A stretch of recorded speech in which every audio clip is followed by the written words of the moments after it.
as we know, Montenegro has been a little bit difficult to get around. Every time I talk to locals and locals live here, they're like, you can't trust the buses, like cars are the only way to go. And, I've learned that after waiting around for hours for buses that don't come. If there is a bus timetable, which there usually isn't, the buses don't follow it. So why don't they do that? That's silly. The 50-euro taxi out here, the lack of taxis in general, it's a bit tricky. So the appeal of hiring a car was just getting more and more. And I mapped out a route and I was like, yeah, this is going to be great. It's going to be so much better, so much more cost effective, so much more convenient. I'm not going to be like abandoned, stressed anywhere, like I've got this. Now, you would think that, considering my luck, maybe hiring a car wouldn't be the best idea. But I am delusional and incredibly optimistic, even when I shouldn't be. Didn't go well, did it? Of course not. So I got the car dropped off at the accommodation here as I was leaving, and about 5 minutes into the drive, so driving down the narrow little roads, I actually kind of wanted to pick it up in the town, so I wasn't on these country, like the village streets. But I was doing fine. I was going super slow, super careful. I've been in the car enough times on the roads to know what to do. I read up on the road rules. I had it. I was very confident. I was driving super slow. The app that Mum tracks me on while I'm in Europe, showed that I was not going above, my top speed was 28 kilometers an hour. I was super careful. Car pass, you go over the side a little bit, let them pass, because the road's kind of more like a one-way road, it doesn't really fit people, 2 cars in it. But yeah, I did that, it was all fine. Another car, it started coming a little bit faster. I was like, oh, alright, I guess I'll move to the side. I just felt safer with me stopping and then coming past. So I did, they slowed down, I moved to the side, they came past, and I hit a fun little rock, which wasn't a fun rock. I hit this big rock. I got lodged in my tyre because it was sticking out on the side of the road, and I didn't see it because I was making sure this car didn't hit my rental car.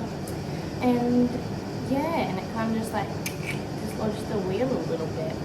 So then when some people that drove past tried to help, it just kind of snapped like a shaft. I don't know when that happened, whether that was when it... Anyway, people helped me get off the side of the road. They tried to change the tyre. They couldn't because it wasn't just the tyre that popped. It was the rock dislodged and snapped this little thing. I don't know, whack cars. I was in first year and I'd actually stopped, so I was going less than 5 kilometers an hour. So yeah, anyway, call the rental company straight away, say, hey look, this is what happened. They're just change the tyre. I'm like, oh, I can't actually just change the tyre, it's more damage than that. So okay, well you need a police report for us to do the insurance. Insurance is all included, it's all good, just get the police report. I'm like, okay, cool. Well, I can't actually contact the police because I don't have a Montenegrin phone number. So would you be able to call them to my location, please? No, we can't do that. I'm like, oh, cool. So then I called the host family. They were leaving down to Luba that day. They came and saw me, hey, you're right. I'm like, yeah, I'm just gonna sort this out with the rental car company. Okay, they're so lovely. So when I got them to call the police for me, I said, yeah, the police are coming. And I waited around a few hours. Contacted my travel insurance, just had a small freaking out. I was just cool. 5 minutes into the drive. 5 minutes. I was oh my god, my mum's gonna be I told you so. Anyway, I went around, police weren't coming, lots of people drove past, they're stopping to give me some help. There's nothing really we could do, thank you so much. They're so many kind people here. I was absolutely blessed by all the strangers that drove past. I eventually did the emergency call you know what I mean, like pressing the side buttons, the emergency call on the phone got to like, you know, the 000 here, emergency services, and they were like, alright, let's contact the police. We contacted the police and they got back to me like, oh, the police won't come. And I'm like, oh. So I contact the rental company and I'm like, hey, like this is what's happening, and they're like, well, I don't know what to tell you. You need the police there. Sort it out. I'm like, okay. I'll do my best. So I'm calling them again. They're getting really frustrated at me. They're having like conversations and like arguments in Montenegrin, and they're getting back to me speaking half English. And I'm like, I just need the police to come here. Like the police won't come. I'm like, but I need them to. Like I don't have a choice. And they're like, well, you have to pay to get them there. I'm like, so then I contact the rental company and I'm like, alright, they have to pay. They're like, yeah, that's just get the police there. We'll figure it out. We'll sort it out. And I'm like, okay. So did I agree to pay? Anyway, 9 hours of waiting later, 9 hours on the side of the road in the 33-degree heat. Thank goodness for all the kind strangers that drove past me, gave me water, tried to help, you know, kept offering to go take me somewhere, and I was like, oh, I don't want to leave the car because what if finally now the cops come? They didn't come. Just sat there, a lovely family had driven past me 3 times that day on their way to go to the beach and back and stuff, and they're like, look, we've driven past you a few times, can we go get you some food? They went and got me some snacks. That was the first thing I ate in like 6 hours. The banana and stuff, so that was really nice. And then, yeah, I just kept waiting. I kept trying to contact the police. They're like, they're coming.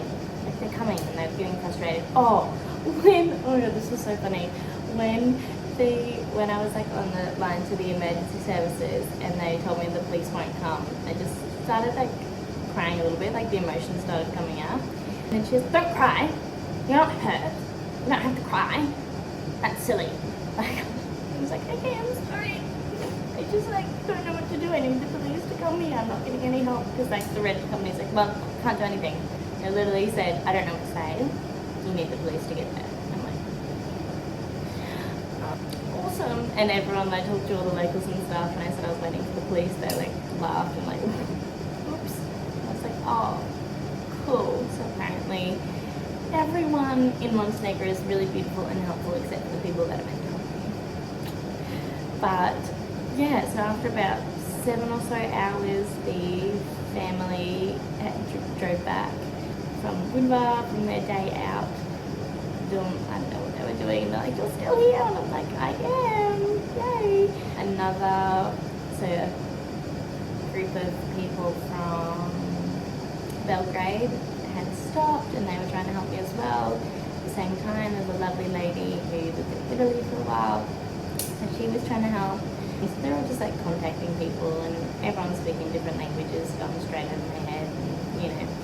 Anyway, I got back to hear the host family and they're like, go have a shower, go like freshen up, have a meal. I'm like, okay, thank you. So we did that. And they got onto the police again, said they were coming, they weren't coming. I called again, I called the emergency. I'm like, it's Hannah again with the car incident. I've been waiting for 9 hours, I need the police. And they're like, oh, and then there was like an argument happening in Montenegrin, and then they're like, I'm so sorry, they're coming now. They're coming immediately. So then about an hour and a half later, they came and they got there. I was like, wonderful. So I went to go talk to them. No, they didn't speak English. I was like, awesome. Trying to outline exactly what happened. Like, it was a really simple situation. Like, it was really simple. It was a massive deal for such like a small little, I just needed the little police report. That's it. And they just like wouldn't address me. I'm trying to talk to them, they just wouldn't address me, and they were just speaking Montenegrin to the other people, and then no one was translating for me, and I'm just trying to show pictures and describe what happened and have it translated, and like no one was speaking to me. It's like 10:30 at night, it's dark, like it was just ridiculous. I'm just trying to show what happened, and then they're just like, oh well, we're not writing a police report. And I'm like, what do you mean? What do you mean that you're not writing a police report right now? They're like, no. And then as the like, it was getting communicated that I was going to have to pay for it, and I'm like, okay, but I had to wait this long. Like, just, you're already here. Can you just write the little report? And then they're like, no, well, we have to. This was all it's all in Montenegrin, and then little bits and pieces are getting translated to me. Then they were just like trying to take my documents, and then they were trying to like take my passport back to the station without me, and I was like, oh, that's not happening. That's not safe. Like, you can't do that. I'm sorry. Like, I can't be without my passport. Yeah, you know. And then they just like cracked the shits. Like, this middle-aged man just cracked the shits and just drove off. And I was like, so then I just started crying. I was just like a mess. I was like, why won't you help me? Like, why won't you help me? He left like his partner, the younger guy, just standing there, did a bit of a lap to cool off, came back down to pick him up, and then I'm just at the window just crying and going, like, literally bawling my eyes out, begging them to help me. And they're like, well, and they're like saying that they need to take my passport. I'm like, you can have a copy of my passport, you can take my passport and I'll come with you, but you're not taking my passport an hour away without me and having it overnight. Like that, like, it's not happening. And I was like, oh, no, it'll be fine. But I'm like, it's not happening. Like, it's not. I'm sorry, but it's not happening. So like, well, if you won't let us help you, we're not going to help you. Like, they were so petty. And I was like, just write the police report.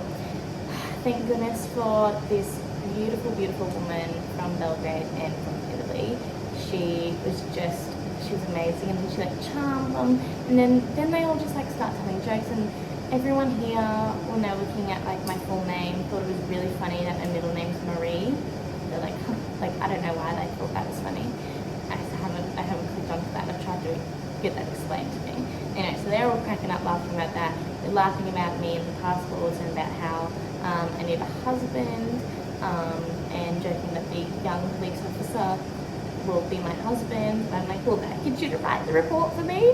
Like, they're like, oh, yeah. And I'm like, write it. Please, write the report.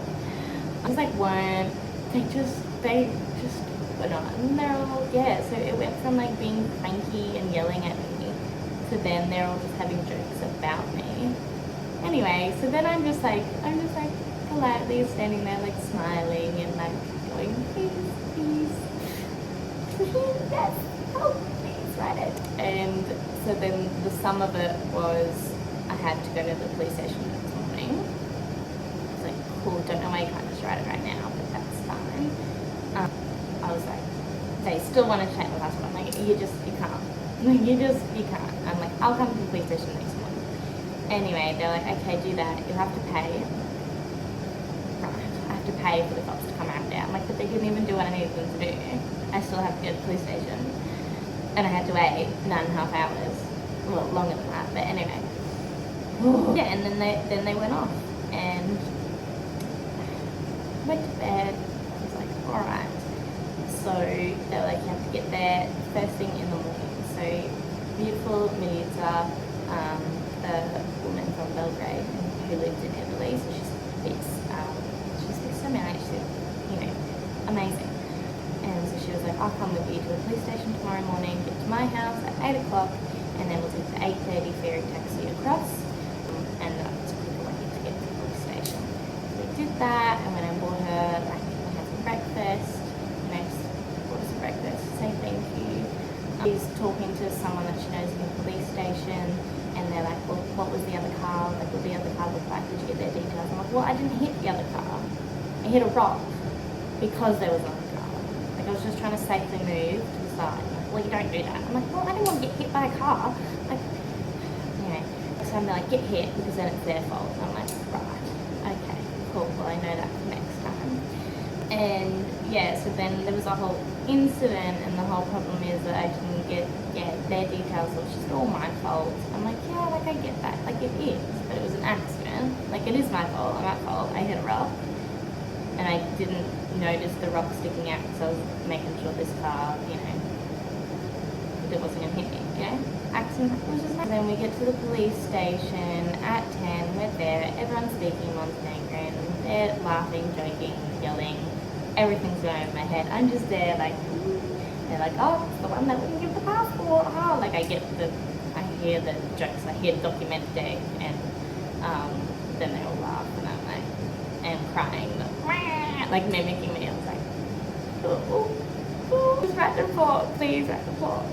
So then they're like, okay, well you have to pay this for getting the cops to come out there. And I'm like, but they didn't help me. Anyway, I had to pay 60 euros, had to go walk down to the post office or area, pay that, get that paperwork signed, come back to them, and then I had to go to the courthouse. I'm like, I hit a rock. Why is there a trial? I have to go to a trial.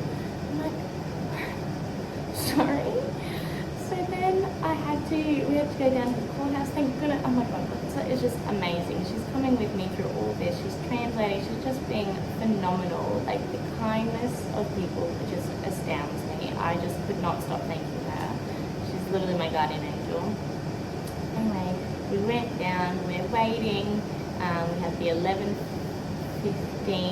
the 12:15. So we'd already been there for 2 hours. So the 12:15 court case trial.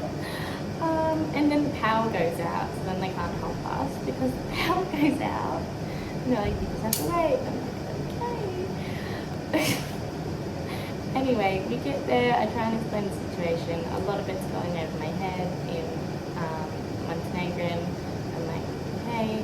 I explain the situation. They're like, oh yeah, just a little thing. They're like, I was like, why did this have to go to court? And they're like, well, because they can't charge the rock. Someone has to be charged. And they can't charge the rock, so it has to charge me. I'm like, right. Anyway, I didn't have to pay the court fine. They let me off with a warning. Crazy that was considered. But anyway, very, very grateful for that. I had told the car company, who had no response from them whatsoever. No response. And I called them again. Finally someone picked up. And I was like, look, I have to pay this. They're like, cool, we'll reimburse you. I'm like, great. They're just like, we need the police report. I'm like, okay. Let's get this sorted. So then I had it sorted. I got the police report, paid for it all, sorted it out, got some lunch, sent it to them, and they're like, okay, great. And then they just had no response from them for a while, and I was like, yeah, I'll just wait, we'll just do our thing.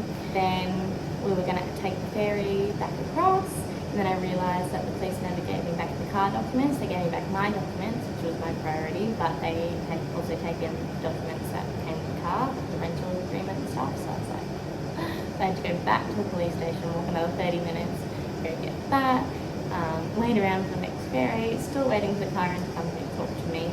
They're like, all right, well, we'll give you a replacement car sometime this afternoon. I'm like, hey, thank you. Am I able to not have a replacement car and just get some kind of refund? Like, I've just decided that after this situation, I don't really want to drive. Like, I don't want to go through all of this again. I would just like some kind of refund, for the days that I haven't paid, that I haven't used. They were like, no, that's not possible. You can get a car though. And I'm like, okay, cool, when do I need the car? We'll advise you at the time. So I'm going, wow, like, what do I do there? So then they just they weren't responding to me, telling me when to come get it. I've got all these people here trying to help me and help, and take me places and like out of the kindness of the hearts, like driving me around, and they're like, well, when? I'm like, I don't know, because I'm not getting a response from anyone and I don't really know what to do. I've got people offering me places to stay, which is so beautiful and kind.